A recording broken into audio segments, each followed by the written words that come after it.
Greetings from South Korea. I am Adang News AI anchor. Here is the news making headlines today. Wrapping up his first day in Abu Dhabi, President Lee Jae-myung hosted a dinner with members of the local Korean community on Monday. In his opening remarks, President Lee described the United Arab Emirates as a base camp for South Korea's expansion into the Middle East and the wider Arab region. He pledged that South Korea and the UAE will open a new chapter of shared economic prosperity by combining their strengths in research, production, and entering developing markets. The president also vowed to build a nation that overseas Koreans can take greater pride in. 4 days after South Korea and the U.S. released their joint fact sheet, North Korea issued a commentary denouncing it, saying such documents formalize Seoul and Washington's confrontational stance against Pyongyang. The regime said it will take countermeasures to safeguard its own sovereignty. Pyongyang also said the U.S. approval for South Korea to build nuclear-powered submarines is a stepping stone for Seoul's own nuclear armament, and warned that this will inevitably trigger a nuclear domino effect and spark arms races in the region. In other news, new allegations have surfaced that Binance, the world's largest cryptocurrency exchange, may have been used to launder over $900 million in funds linked to North Korean hackers. According to the International Consortium of Investigative Journalists on Monday, transaction records show that roughly $900 million worth of stolen Ethereum flowed into 5 Binance accounts during the laundering process.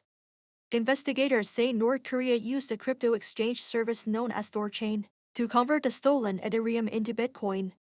During the 10-day period when the laundering took place, transaction volumes for those 5 Binance accounts and Thorchain surged sharply, raising further suspicion. It remains unclear whether the accounts in question are still controlled by North Korean operators. Expectations are growing that the U.S. Federal Reserve will hold its key rate steady at the December FOMC meeting. According to Yonhap News Agency on Tuesday, the Bank of Korea's New York office said that major investment banks, including the Bank of America and Nomura, are forecasting a rate freeze.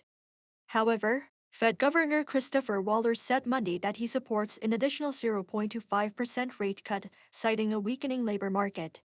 His remarks contrast sharply with officials, including Boston Fed President Susan Collins and St. Louis Fed President Alberto Musalem, who have recently backed holding rates steady. The United Nations Security Council passed a resolution on Monday to advance a U.S. blueprint to stabilize the governance of Gaza.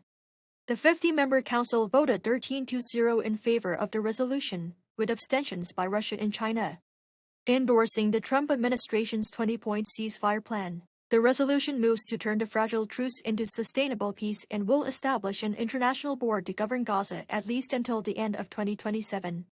Claiming the move will lead to further peace all over the world and go down as one of the biggest approvals in the history of the United Nations, President Donald Trump said in a social media post after the vote that he will be the chairman of the board, and it will include the most powerful and respected leaders throughout the world.